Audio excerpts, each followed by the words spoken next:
In this video, I'm going to show you some of the worst guitars you've ever seen. Keep in mind, I'm not talking about stuff like this.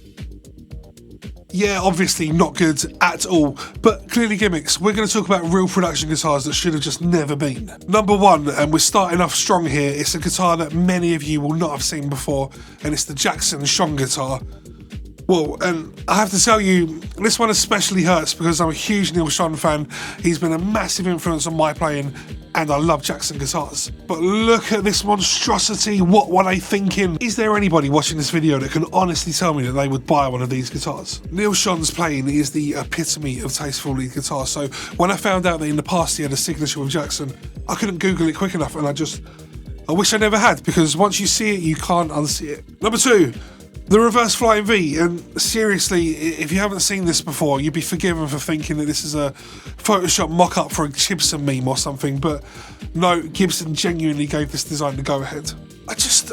How is it that Gibson either designed and built the best guitars, timeless designs, game-changing instruments, or literally the worst things imaginable? Designs like this, the Reverse V, that you would rather pick a Glary over. Maybe it's not that bad, but you get the point. The Flying V is one of, if not the coolest guitars that you can be seen with in a rock or metal setting. And if you think it's an uncool guitar, then you probably play gigs while studying your shoelaces. Good for you. But for you people that like cool stuff, you've got to be wondering, how did they ever think that this was a cool guitar? But let's not aim all of our disgust towards Gibson, well, not just yet anyway, because Fender have also had their fair share of eyesores. In 1985, Fender released the repulsive Katana. Look at that. I get it, it was the 80s and you had all kinds of weird stuff going on, and some funny shaped guitars too. But seriously, who bought these? Please tell me. Show yourself. I'm not angry, just disappointed. The headstock is just as ugly as the body. That in itself is quite an achievement, but you can see ergonomically that it's just not going to work sitting down. In a classical position, you might have a chance, but I still don't think so. I think you need some kind of lower horn to actually keep it in place. Not gonna lie, there's plenty of weird shaped guitars that I like. V's, Rhodes V's, Explorers, MLs even. I'd even admit to quite liking Dean Cadillacs. No one's perfect, but this thing needs to be removed from the history books and never spoken of again. If you're enjoying this video, please consider hitting the subscribe button. I make videos about guitars and guitar related stuff all the time. It's free to do, but it helps me out more than you might realise. Thank you so much. Next up, I have something less obvious but way more controversial, and it's another from everyone's favourite friendly guitar company who just wants everyone in the industry to get along and love one another, Gibson.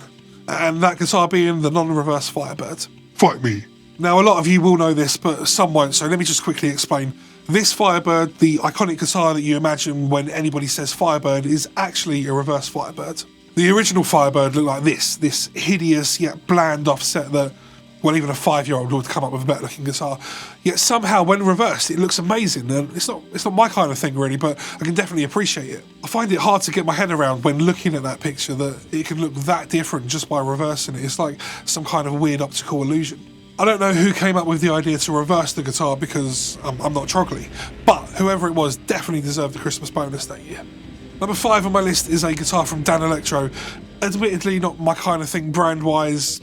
I'm a rock and metal sort of person, obviously. But I'd have a 59 to add a bit of jangle here and there on recordings when appropriate, or maybe one of their 12 strings. But what the f*** is this? Who is playing this thing? It's called a Longhorn, no idea why. What a mess. Who designs a guitar and thinks, you know what, why not make it so the only time it looks good is at night when every other light in a 10-mile radius is turned off? And they make a bass version, just as bad. Only thing that could make it worse is if they were to make a double neck version. Oh, they did. Of course they did. Not quite as bad, but still aesthetically offensive is Sky Guitars. If you haven't heard of Sky Guitars, it's a company formed by German guitarist Uli John Roth of the Scorpions. I don't have a huge amount to say here. It looks uncomfortable when unfinished. Like the guitar has formed itself into a big sad teardrop begging, please play one song in 4/4. Just one song.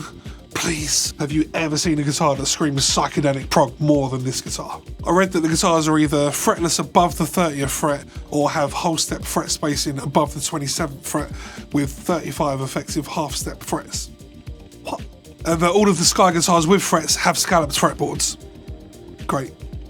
Number 7 on this list is from Kramer. Now, I only found out about this specimen when I was looking into the Fender Katana and it caught my eye. It burned, but I'm okay. So back in the late 80s, there was this hair metal band from Russia and the Soviet Union called Gorky Park. Bon Jovi and Richie Sambora helped them to get a record deal in the US, and I can only assume at some point Richie introduced their guitar player to the people at Kramer, who were leading the way at the time and completely dominating the market. So they gave Gorky Park's guitarist a signature Kramer, not quite as cool as the iconic Jersey Star. Kramer released the head-turning Gorky Park guitar.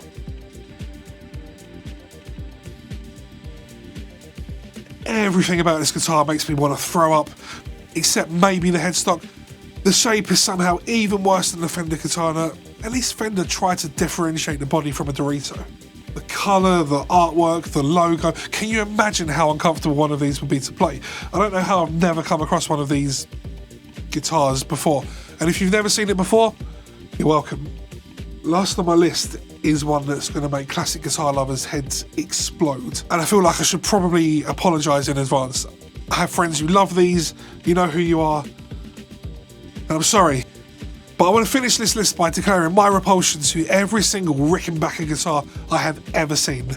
I know. The Beatles, Lemmy, Rush, Paul Weller, Cliff Burton from Metallica even. I don't get it. Where is the appeal? The shape, yuck. The pickguard, ugly. Colour choices, black, that awful cherry sunburst. The headstock, not cool in any way. Logo, I understand their importance in music history. I'm going to lose friends over this. What guitars did I miss, or what guitars should not have been on the list? Let me know in the comments, but try not to take things too seriously. It's just a bit of fun. If you're a new guitarist or know somebody who is, check out this video I made to find out which guitars you should probably avoid. Thank you for watching.